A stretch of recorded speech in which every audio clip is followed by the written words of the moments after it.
भारत में जेन जी ने मोदी सरकार को घुटने टेकने पर मजबूर कर दिया। वजीर तालीम धर्मेंद्र प्रधान मुस्ताफी। इम्तिहानात में बद इंतजामी और पेपर्स लीक होने की जिम्मेदारी भी कबूल कर ली। वजीर आजम नरेंद्र मोदी को अपने वजीर का इस्तीफा मंजूर करना पड़ा। दिल्ली के जंतर मंतर पर भारतीय नौजवानों का एहतजाज रंग लाया। वजीर तालीम के इस्तीफे के साथ मोदी सरकार ने तुलबा के खिलाफ दर्ज मुकदमात वापस लेने की यकीन दहानी भी करा दी। तुलबा ने इम्तिहानी निजाम में खराबी की वजह से खुदकुशी करने वाले 20 से ज्यादा तुलबा के अहले खाना को हर्जाना देने का मुतालबा भी किया। वजीर तालीम के मुस्ताफी होने पर तुलबा का जंतर मंतर पर जश्न, दीगर एहतजाजी कैंपों में भी जश्न का माहौल। काकरोच जनता पार्टी ने एहतजाज खत्म करने का ऐलान कर दिया। मुजाहिरीन से घरों को वापस जाने की अपील। तर्जुमान ने कहा, यह किसी पार्टी नहीं, इंसाफ की जीत है। पेपर लीक तनाजे पर काकरोच जनता पार्टी ने जंतर मंतर पर तारीख साज एहतजाज किया। भारतीय फोर्सेस के बदतरीन तशद्दुद के बावजूद नौजवानों ने तहरीक जारी रखी।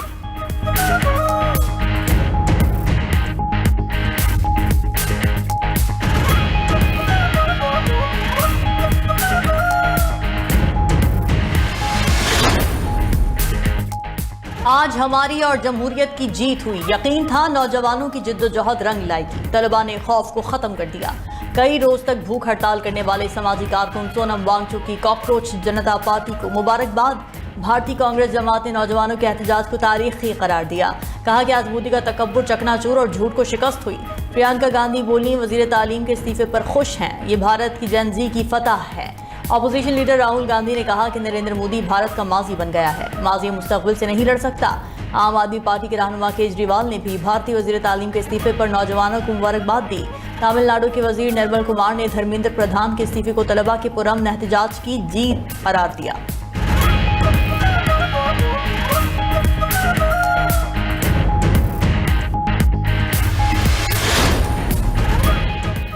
पंजाब में बारिशों की तबाहकारियां, छतें गिरने और दीगर हादसात में 6 खवातीन समेत 17 अफराद जाँ बहक, 15 जख्मी हो गए। लाहौर कसूर मुरीद के सरगोदा गुजरात, गुजरावाला और शेखपुरा में छतें गिरने के वाकयात। गढ़ी शाहू में मियाँ बीवी और बेटी जाँ बहक। कसूर राजा जंग में 2 बच्चे बारिश के पानी में डूब गए। छत गिरने से भी 2 अफराद जाँ बहक, 3 जख्मी हुए। गुजरात कड़ियांवाला में मकान की छत गिरने से 2 भाई और 1 बहन जान की बाजी हार गए। सरगोदा के गाँव रबाना और गुजरावाला के इलाके नौशहरा विरका में भी छतें गिरने से 2 खवातीन ने दम तोड़ा। उकाड़ा में 7 साल का बच्चा करंट लगने से दम तोड़ गया। शहर तेज बारिश के बायस नशेबी इलाके ज़ेरे-आब, गलियों मोहल्लों में गटर उबल पड़े। गुजरात में मूसलाधार बारिश से सड़कें तालाब बन गई। मंडी बहाउद्दीन में सड़क पर जमा पानी में बच्चे नहाते रहे। भलवाल में बारिश के पानी में कश्ती ना चलने लगी। साहिवाल में बारिश के पानी में फंसे शहरियों को रेस्क्यू किया गया। दीगर कई इलाकों में भी बारिश के पानी के बायस मामूलात जिंदगी मफलूज हो गए।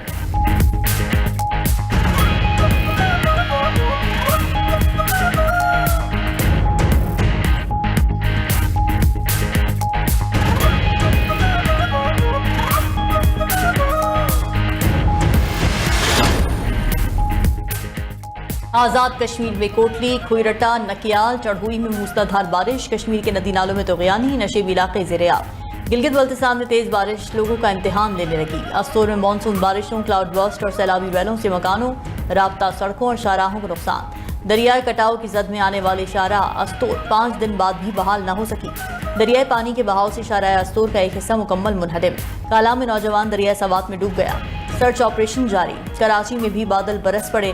गुलशन Iqbal, north Karachi, north Nazimabad, FB area में भी बारिश हुई। उधर मुसलसल बारिशों के बायस दरियाओं की सतह बुलंद होने लगी। महकमा मौसमियात ने 28 जुलाई तक मजीद बारिशों की पेशगोई कर दी। पहाड़ी इलाकों में लैंडस्लाइडिंग के खदशात, सयाहों को मोहतात रहने की हिदायत।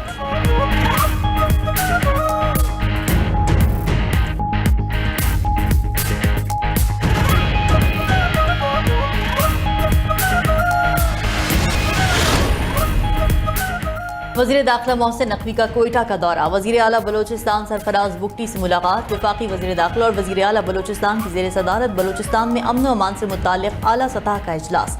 वज़ीर आला बलोचिस्तान ने इजलास को सूबे में अमन व अमान की सूरत हाल, जारी इक़दाम और आइंदा की हिकमत अमली पर तफसीली ब्रीफिंग दी।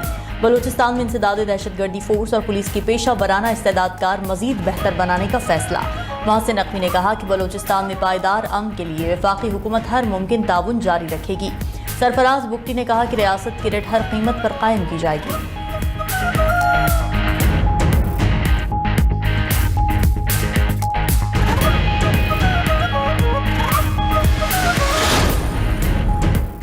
सऊदी अरब का यमन की अल हुदैदा बंदरगाह पर हमला। यमन के अल मसीरा टीवी ने दावा किया है कि अल हुदैदा बंदरगाह के अतराफ मुतादिद फजाई हमले किए गए।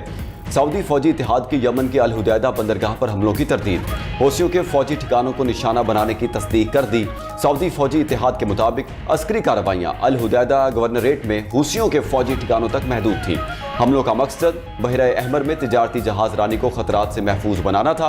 तमाम बंदरगाहें तिजारती जहाज रानी के लिए खुली हैं। उधर बहरा अहमर में सऊदी परचम बरदार तिजारती जहाज पर हमला किया गया।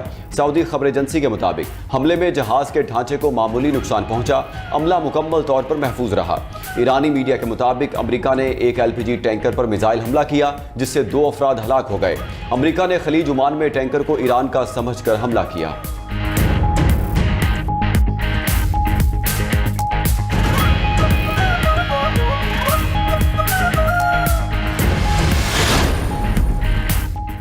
अमरीकी सदर की ईरान के साथ मुज़ाकिरात की तस्दीक। ओवल ऑफिस में सहाफ़ियों से गुफ्तगू में डोनाल्ड ट्रंप ने कहा कि ईरान के साथ मुआहदे के लिए मुज़ाकिरात जारी हैं।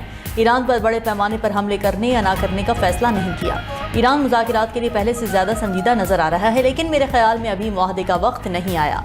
मशरिक़ वस्ता में अब सूरत हाल बदल चुकी है। ईरान के पास अब बहुत कम ड्रोन्स बाकी रह गए हैं।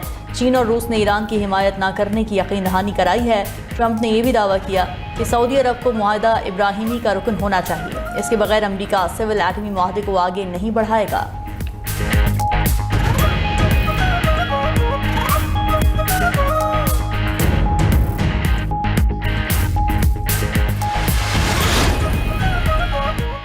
किर्गिस्तान में चीनी वज़ीर ख़ारजा वांग यी की ईरानी हममनसब से मुलाकात। अब्बास अरागची का अमरीका पर जंग बंदी की खिलाफ वर्जी का इल्ज़ाम। दोनों रहनुमाओं ने ईरान की खुद मुख्तारी की हिमायत की। चीनी वज़ीर ख़ारजा ने मशरिक़ वस्ता में कशीदगी पर तशवीश का इजहार किया। ईरानी वज़ीर ख़ारजा के रूसी हममनसब सरगई लारोफ से भी मुलाकात। अब्बास अरागची ने अमरीकी पॉलिसी को तनकीद का निशाना बनाया। रूसी वज़ीर ख़ारजा की खित्ते में अमन के लिए ताउन की पेशकश। ईरानी वज़ीर ख़ारजा ने बयान में कहा, सऊदी अरब और हूसियों के तनाज़े का कोई फौजी हल नहीं। यमन की सूरत हाल को ईरान से मंसूब नहीं किया जा सकता। ये वाक़यात यमन, सऊदी अरब और खित्ते के ममालिक के दरमियान पुराने तनाज़ात से जुड़े हैं। दूसरी जानिब मिस्री वज़ीर ख़ारजा की ईरानी और ओमानी हममनसबों से टेलीफोनी गुफ्तगू। हुर्मज़ और बहरे अहमर में आज़ादाना बहरी आमदोरफ्त यकीनी बनाने पर जोर। खित्ते में सलामती और इस्तेहकाम की बहाली के लिए सिफारती कोशिशें तेज़ करने पर इत्तेफाक।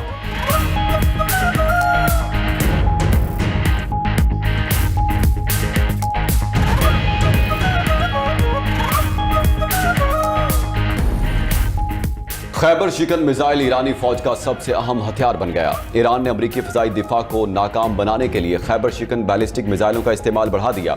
वॉल स्ट्रीट जर्नल का दावा। रिपोर्ट के मुताबिक 900 मील रेंज वाला खैबर शिकन इंतहाई सस्ता और तेज़ी से निशाना बनाने की सलाहियत रखता है। मुख्तलिफ रफ्तार और ड्रोन हमलों से अमरीकी दिफाई निज़ाम परेशान हो गया। बेशतर मिसाइल तबाह होने के बावजूद कुछ मिसाइल अमरीकी दिफाई निज़ाम तोड़ने में कामयाब हुए।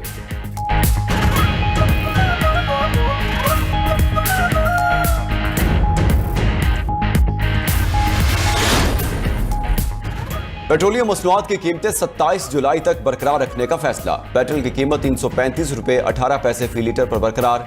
डीजल की कीमत 383 रुपये 46 पैसे फी लीटर होगी। पेट्रोलियम डिवीजन के नोटिफिकेशन के मुताबिक मिट्टी के तेल की कीमत 301 रुपये 14 पैसे फी लीटर रहेगी।